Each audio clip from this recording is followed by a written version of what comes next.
الحمد للہ وکفا والصلاة والسلام علی من لا نبی بعدہ۔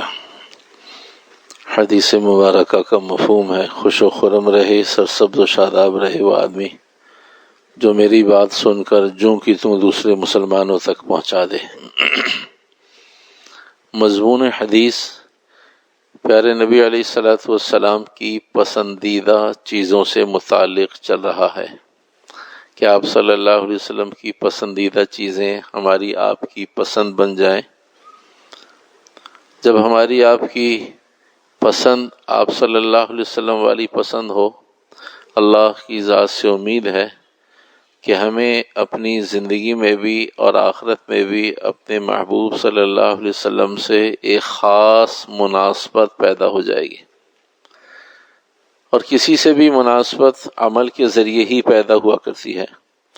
جو جس سے مناسبت رکھتا ہے، قلبی تعلق اور محبت رکھتا ہے، اس کے اعمال سے آدمی کو لامحالہ غیر محسوس انداز میں مناسبت اور محبت ہو جایا کرتی ہے۔ ہمیں اپنے نبی صلی اللہ علیہ وسلم سے محبت اور مناسبت ہو، اس کی علامت صرف اور صرف یہ ہے کہ ہمیں وہ پسند ہو جو آپ علیہ السلام کو پسند ہو، ہمیں وہ ناپسند ہو جو آپ صلی اللہ علیہ وسلم کو ناپسند ہو۔ محبت کا کوئی ایسا زاویہ کائنات میں رقم نہیں کیا گیا، نہیں لکھا گیا، نہیں بتایا گیا، نہیں قبول کیا گیا کہ ہمیں آپ علیہ الصلوۃ والسلام سے محبت ہے لیکن آپ علیہ السلام کی کوئی چیز پسند نہیں ہے۔ ہمیں آپ علیہ السلام سے محبت ہے تو آپ کے اعمال ہمیں محبوب ہوں گے۔ یہ اصول اور ضابطہ ہے کہ اگر نبی سے محبت ہے تو نبی کی پسندیدہ چیزیں ہماری پسندیدہ چیزیں ہونی چاہیے، اور اگر ہماری زندگی کسی اور رخ پر، آپ علیہ السلام کی زندگی کسی اور رخ پر، تو ہمیں محبت کا دعویٰ ہو سکتا ہے، محبت نہیں ہو سکتی۔ تعلق کا دعویٰ ہو سکتا ہے، بے بنیاد دعویٰ ہو سکتا ہے، محبت اور تعلق نہیں ہو سکتا۔ محبت اور تعلق کے لیے جس سے تعلق ہو اس کے پیچھے پیچھے چلنا ضروری ہے، اس کے عمل کو ڈھونڈنا ضروری ہے، اس کے عمل کو اپنا عمل بنانا ضروری ہے، اس کے عمل سے مناسبت، معلومات، تعلق ہونا ضروری ہے۔ تو اس واسطے یہ ایک آسان راستہ ہے محمد صلی اللہ علیہ وسلم سے محبت اور تعلق کا کہ ہم ان کے اعمال کو اپنی زندگی میں لانا شروع کریں۔ وقت لگے گا، دشوار گزار معاملات ہیں، مشقت ہوگی، لیکن اگر ایک رخ پہ چلنا شروع کریں گے تو اللہ کی ذات سے امید ہے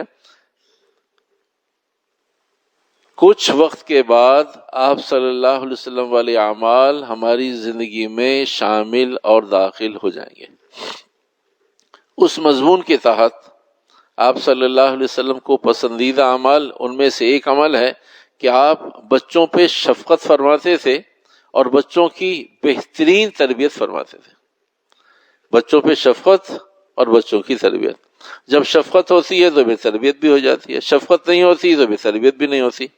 تو شفقت اور تربیت، تربیت اور شفقت، یہ دونوں لازم ملزوم چیزیں، صرف بچوں ہی کی نہیں، کسی بھی ملازم کی، کسی بھی ماتحت کی، کسی بھی رشتہ دار کی، کسی بھی چھوٹے کی، یہاں تک کہ کسی بھی بڑے کی بھی۔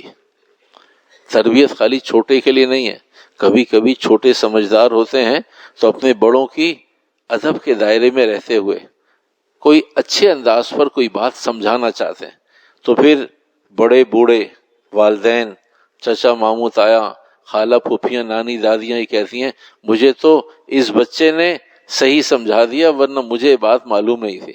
تو کبھی اظہار ہو جاتا ہے، بڑے اظہار کر دیتے ہیں، ارے ہمارے تو نواسے نے ہمارا قرآن ٹھیک کروایا ہے، ارے ہماری تو نماز بڑی ٹیڑھی میڑھی تھی، ہمارے تو بھتیجے نے ہمیں نماز سکھائی ہے، اجی ہمیں تو نماز جنازہ بھی یاد نہیں تھی، ہمارے بیٹے نے بہت محبت سے ابا جان میری دعا سنیں، میری یہ دعائیں سنیں، میری دعائیں، تو کہا مجھے تو جب یاد ہو گئی، جب مجھے پتہ چلا کہ اسے تو پہلے سے یاد تھی، اسے مجھے یاد کروائی، لیکن کہتا وہ یہ تھا ابا جان یہ دعائیں سنیے گا ذرا۔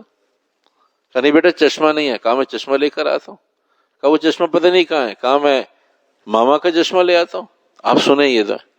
کہا میں شروع میں میں سمجھ ہی نہیں سکا کہ مجھے یاد کروا رہا ہے یا اپنی سنا رہا ہے، کا پھر ایک وقت آیا کہ مجھے بھی شوق ہو گیا، تو کبھی اظہار ہو جاتا ہے، کبھی اظہار نہیں ہوتا۔ تو چاہے آدمی اپنے سے چھوٹوں کی تربیت کرے یا اپنے سے بڑوں کو ادب کے دائرے میں رہتا ہوا کسی رخ پر، کسی انداز کو اختیار کرنے پر مجبور کر رہا ہو، وہاں بھی شفقت ضروری ہے۔ چھوٹوں کے ساتھ شفقت ہوتی ہے، بڑوں کے ساتھ ادب کا معاملہ ہوتا ہے۔ تو شفقت ہوتی ہے چھوٹوں کے ساتھ، ادب کا معاملہ ہوتا ہے بڑوں کے ساتھ۔ تو کبھی آدمی چھوٹوں کو سمجھا دیتا ہے، کبھی بڑوں کو سمجھا دیتا ہے، لیکن شفقت محبت ہونا ضروری ہے تربیت کے لیے، ورنہ تربیت ہوتی نہیں ہے۔ کہیں بھی سختی سے، جبر سے، ڈانٹ ڈپٹ کر کے تربیت اور آدمی رخ پہ لائن پر آتا نہیں ہے۔ اللہ کے نبی نے فرمایا کہ اگر کوئی کبھی بھی صحیح رخ پر آئے گا تو محبت سے آئے گا، جبرن نہیں آئے گا۔ کبھی ضرورت پڑتی ہے ڈانٹ ڈپٹ کرنے کی، وہ بھی محبت کے دائرے میں اندر رہتے ہوئے، تاکہ آدمی عمل پر آ جائے۔ تو آئیے مضمون کی طرف۔ مضمون ہے بچوں کی تربیت شفقت کے ساتھ۔ آپ صلی اللہ علیہ وسلم بہت محبت فرماتے تھے بچوں سے، شفقت فرماتے تھے، اسی ذیل میں تربیت بھی ہو جاتی تھی۔ جب محبت اور شفقت ہوتی ہے تربیت بھی ہو جاتی۔ تو بھائی معاشرے کے اندر 3 قسم کے لوگ ہیں جو اپنے بچوں کو آئیڈیل بناتے ہیں۔ ایک ہے بچوں کو آئیڈیل بنانا، اور ایک ہے گھرانوں کا آئیڈیل ہونا۔ جہاں گھرانے آئیڈیل ہوں گے اس کے لیے 4 چیزیں ضروری ہیں۔ جہاں اولاد آئیڈیل ہوتی ہے وہ 3 قسم کے لوگ ہیں۔ پہلی قسم کے وہ لوگ ہیں جنہوں نے بچوں کو ایسے اور اتنا فوکس کیا کہ انہوں نے باقی سب کچھ چھوڑ دیا، رشتہ داریاں چھوڑ دی، ملنا جلنا چھوڑ دیا، یہاں تک کہ سب سے بڑی رشتہ داری جو دین سے رشتہ داری ہے، دین بھی نظر انداز کر دیا۔ حلال حرام کی تمیز کے بغیر بس میرے بچے یہاں پہنچ جائیں، یہ میرے اندر کمی تھی، میں اپنے بچے کو یہاں دیکھنا چاہتا ہوں۔ میں نے ساری زندگی ٹکرے مارتا رہا کہ مجھے باہر بھیج دو اور میں پڑھائی کر کے آؤں گا، کہ ہمارے پاس اسباب نہیں تھے، تو میں نے سب سے پہلے بچے سے پوچھا باہر جانا ہے، اسے خیال بھی نہیں تھا، کیونکہ میرے اندر ایک کسک اور کمزوری تھی۔ اب وہ بعد میں کیا بنے گا یا بنا وہ ایک علیحدہ مضمون ہے۔ کیا بنا وہ بات کی چیز ہے، کیا ہوا اور اولادیں کیسے ہاتھ سے پرندوں کی طرح ہاتھ سے نکل گئیں، وہ ایک علیحدہ مضمون ہے۔ لیکن اسے خیال بھی نہیں تھا۔ باپ نے کہا کیونکہ میں نے اپنے باپ سے ساری زندگی منت سماعت کرتا رہا اور میری چاہت اور خواہش پوری نہیں، تو بچے کو نہ چاہتے ہوئے بھی اس کے ذہن میں ڈالنا شروع کیا، باہر جانا ہے، باہر جانا ہے، پڑھنے کے لیے باہر جانا ہے، ابھی ہم زندہ ہیں، باہر جانا ہے۔ اس نے کہا باہر جانا کوئی واقعہ، کوئی جنت جانا ہے، کہاں جانا ہے، کیا کرنا ہے، کوئی ایمان کا مسئلہ ہے، کہاں جی جانا ہے۔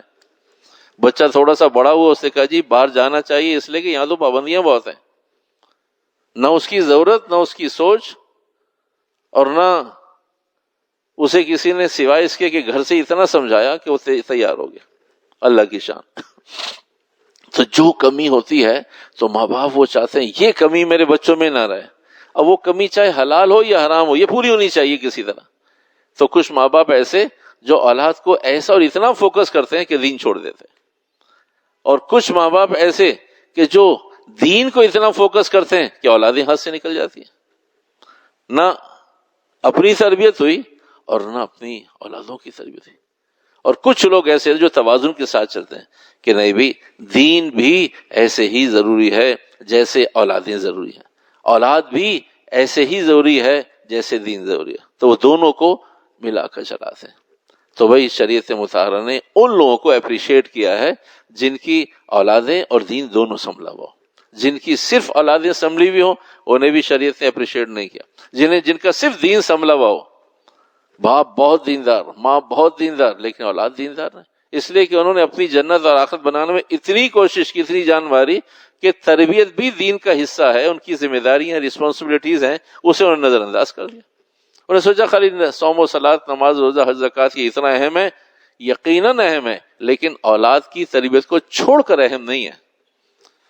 جیسے باقی چیزیں ویسی اولاد کی تربیت، اس لیے کہ اولاد تو سرمایہ ہے، سرمایہ کی جو آدمی حفاظت نہیں کرتا وہ نااہل کہلاتا ہے، وہ نامعقول کہلاتا ہے۔ تو بھی اولاد بھی سرمایہ، سب سے حدیث مبارکہ میں آتا ہے اکرموا اولادکم، اے لوگو اپنی اولاد کا اکرام کیا کرو، اے لوگ اپنی اولاد کی عزت کیا کرو.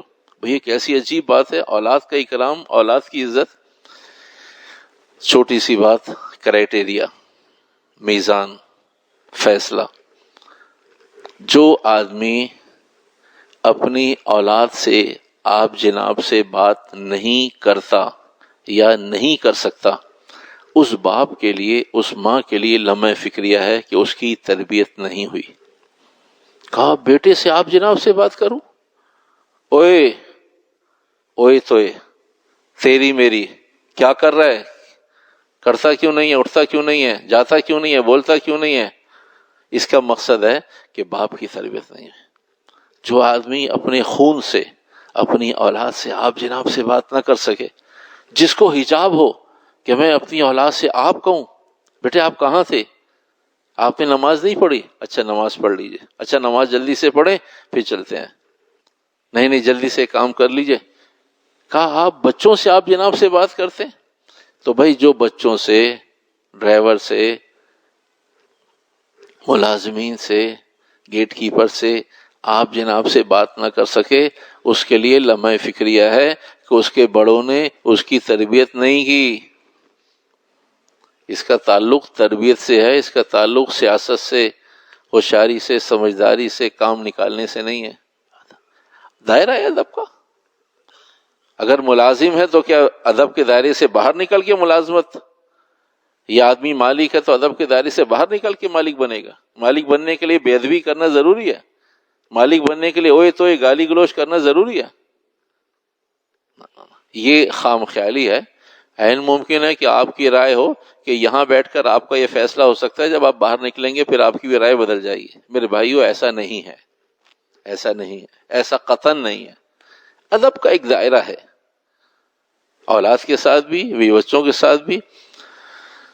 میری معلومات کے مطابق طبقہ ہے وہ گھر میں جب داخل ہوتا ہے تو اپنے بچوں کو سلام نہیں کرتا. میں باپ ہوں مجھے سلام کرو. ارے بھائی اللہ کے نبی نے تجھے کہا ہے کہ تم گھر میں آپ داخل ہوئے، آپ آئیے. تمہیں کس نے بتا دیا یہ بات کہ جی میں بیوی کو سلام کروں؟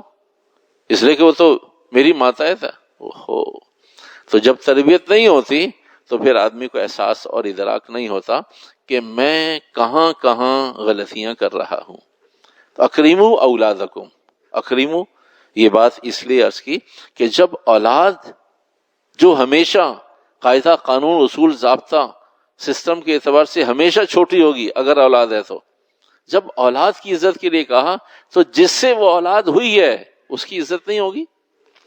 جس ماں سے، جس بیوی سے وہ اولاد ہے، جب بچوں کے لیے کہا اکریم اولادکم، اپنی اولاد کی عزت کرو، تعظیم کرو ادب کے دائرے میں رہ کر، تو پھر جس بیوی سے وہ اولاد وجود میں آئی ہے، تو شریعت مطہرہ نے 3 قسم کے آئیڈیلز بتائے ہیں. صرف اولاد کو فوکس کرنا، ایک دین چھوڑ دے، دین کو فوکس کرنا، اولاد کو چھوڑ دے، دونوں کو ملا کر چلانا، یہ ہے کمال. تو یہ تو ہے اولاد کے اعتبار سے. اور 4 قسم کے گھرانے ہیں، 4 چیزوں کے مجموعے سے گھر آئیڈیل بنتا ہے.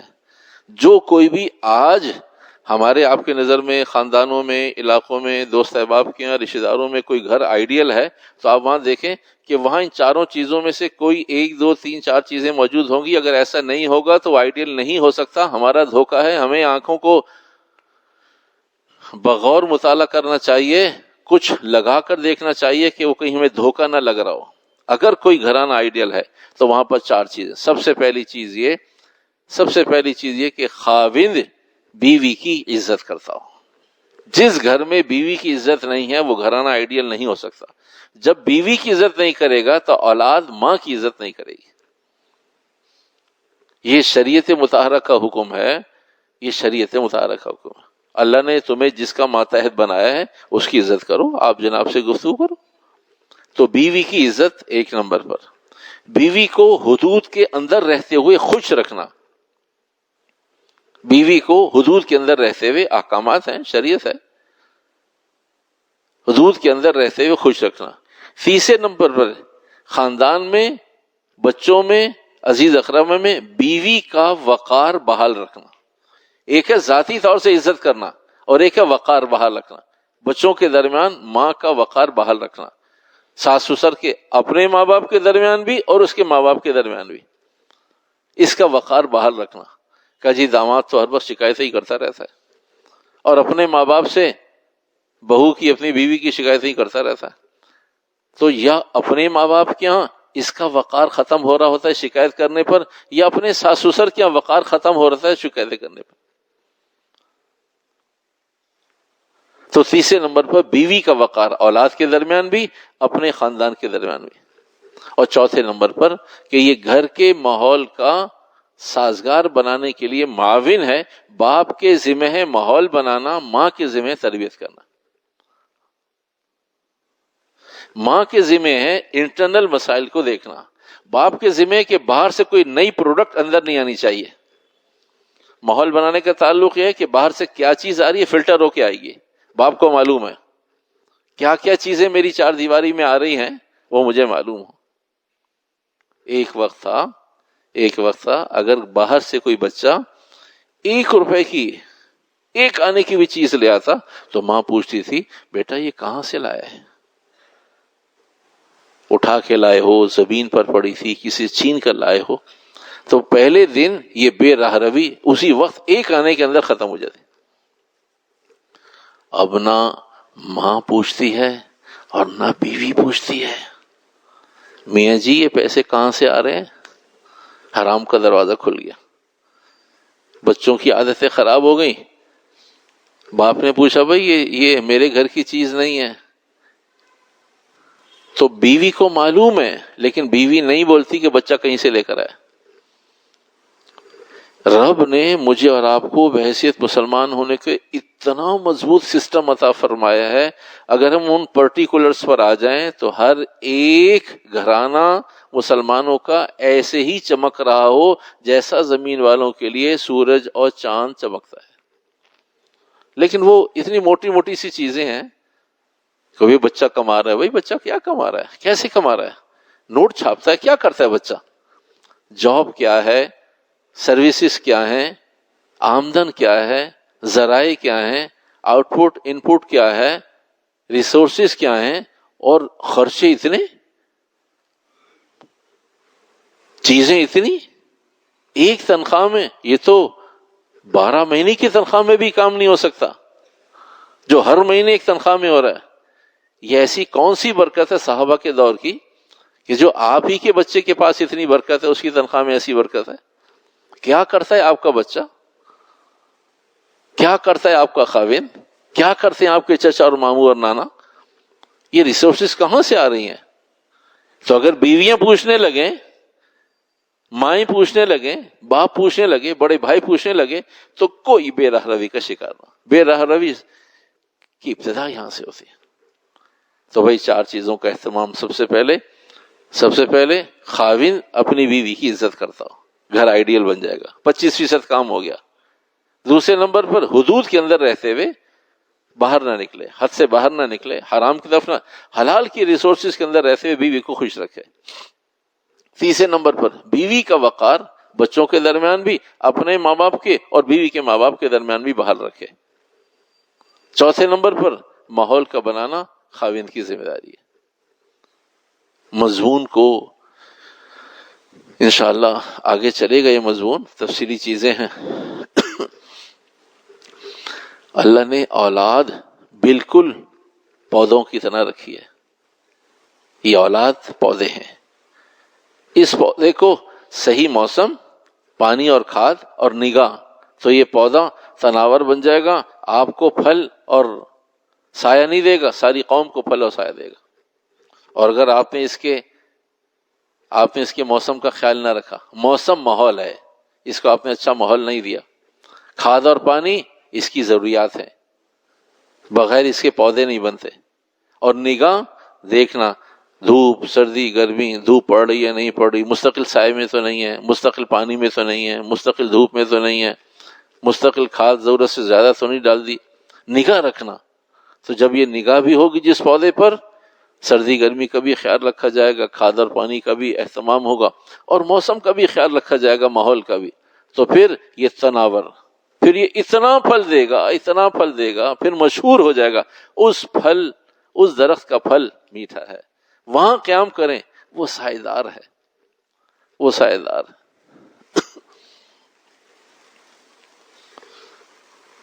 اللہ سبحانہ و تعالیٰ نے ہمیں اور آپ کو بحیثیت مسلمان ہونے کے جو کچھ جتنا کچھ دین کے ذریعے عطا فرمایا ہے، اتنا ہے کہ ساری زندگی ساری قومیں لگی رہیں تو دین ختم نہیں ہوتا۔ ہمارے آپ کے پاس عمل کرنے کے لیے کوئی چیز نہیں ہے۔ ہم جس سسٹم میں جس نظام میں چل رہے ہیں، وہاں موٹی موٹی چیزیں صرف وہ اپنے ماحول میں شامل کر لیں، بہت باریکی میں نہ جائیے، کہیں جانے کی ضرورت نہیں باریکیوں میں۔ جو موٹی موٹی چیزیں ہیں نا، ادب سے متعلق ایک بات عرض کر کے بات ختم کرتے ہیں، باقی مضمون بعد میں۔ جو خاوند اپنی بیوی کی عزت نہیں کر سکتا، وہ اپنی اولاد سے اچھی امید قطعاً نہ رکھے، اس لیے کہ اس نے اپنی ماں کو ذلیل ہوتے گھر میں دیکھا ہے، پٹتے دیکھا ہے، ضروریات کو اور اپنے زندگی کو گھٹتے دیکھا ہے، تو وہ بچے بھی انہیں باپ نے ایک آئیڈیل دے دیا ہے، ایک نظام دے دیا ہے، تم بھی اپنی بیویوں کے ساتھ ایسے ہی رہنا۔ جس بچے نے اپنی ماں کو باعزت دیکھا ہوگا، آپ جناب کی گفتگو دیکھیے، باپ سے پوچھو تو خاندانی سنجیدہ پڑھا لکھا سمجھدار باپ کہتا ہے، اپنی ماں سے پوچھ لو جیسے تمہاری ماں کا ایسے کر لینا۔ اب بچے کو معلوم ہے کہ میرے گھر میں صرف میرے باپ کی نہیں چلتی، میرا باپ میری ماں کے بغیر فیصلہ نہیں کرتا۔ اور جب کبھی ماں سے پوچھے، کہا تم نے اپنے والد سے پوچھا ہے، اپنے ابا سے پوچھا ہے، وہ کیا کہتے ہیں؟ کہا ان سے بات نہیں۔ کہا ایسا کیسے ہوگا، تم نے انہیں بتایا نہیں اور کام ہو جائے۔ تو بچہ محسوس کرتا ہے کہ میرے گھر میں دونوں کی حکومت ہے، اور جہاں ایسا ہوتا ہے کہ باپ کہتا ہے یہ کام یوں کرو، ماں کو مت بتانا، تو لامحالہ اس سے پہلے ماں نے یہ اصول اویل کر لیا، کہا یوں کرو، باپ کو مت بتانا۔ اگر کوئی باپ اپنے بچوں کے سامنے خاموشی سے ماں کی برائی کرتا ہے، اس کا مقصد ہے کہ ماں بیوی بھی اسی کام میں لگی ہوئی ہے۔ اگر آدمی خوبی بیان کرتا ہے تو اس کا مقصد ہے وہاں سے بھی خوبی آ رہی ہے۔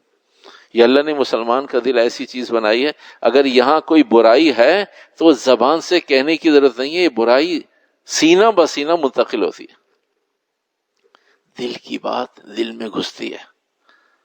ہم سب کا مشاہدہ ہے کہ کبھی کسی سے بلا وجہ محبت، تعلق، اظہار محبت، کبھی بلا وجہ بغض ہوتا ہے؟ بلا وجہ کوئی تعلق نہیں، ملنا جلنا نہیں، ویسے ہی چلتا پھرتا آدمی نظر آتا ہے، غصہ آتا ہے۔ تو یہ اللہ کا نظام ہے کہ بھئی اس آدمی کے اندر ہماری اور ہمارے اندر اس کی برائی پیدا ہو گئی، برائی پیدا ہو گئی، بے شمار مسائل اس طرح کے۔ تو بھائی اس واسطے یہ اندر کا نظام ہے، اس لیے حدیث مبارکہ میں اسے آئینہ کہا ہے، آئینہ، دل کو آئینہ کہا ہے۔ اگر خیر ہے تو پھر خیر پھوٹے گی، خیر پھیلے گی، اگر شر ہے تو شر پھوٹے گا اور شر پھیلے گا۔ اللہ سبحانہ وتعالیٰ سمجھ کی، عمل کی توفیق عطا فرمائے، اور اسے اپنی ذمہ داری کا حصہ سمجھنے کی توفیق عطا فرمائے۔ اولادیں ایک ایسی چیز ہے، اللہ کے نبی علیہ السلام نے فرمایا یا ایھا الذین آمنوا لا تلھکم اموالکم ولا اولادکم عن ذکر، اے لوگو تمہیں تمہاری اولادیں جہنم میں نہ پہنچا دے۔ لا تلھکم اموالکم ولا اولادکم عن ذکر اللہ، اللہ سے ایسے غافل کر دیں کہ تم پیدا کرنے والے سے غافل ہو جاؤ، اور تم اپنی دنیا کو اپنی اولاد سے یہیں سے شروع کرنا لگے، یہیں سے شروع سمجھو کہ پہلے والی دنیا ہے نہیں، ہماری دنیا یہاں، نہ نہ نہ، ایک دنیا چل رہی ہے، نظام چل رہا ہے، سسٹم چل رہا ہے۔ پہلے والوں کو دیکھیں انہوں نے کیا کیا اپنی اولادوں کے ساتھ، ہم بھی اسی رخ پر آ جائیں۔ اللہ پاک ہمیں سمجھ کی عمل کی توفیق عطا فرمائے۔ الحمدللہ رب العالمین والعاقبۃ للمتقین والصلاة والسلام علی سید الانبیاء والمرسلین برحمتک یا ارحم الراحمین۔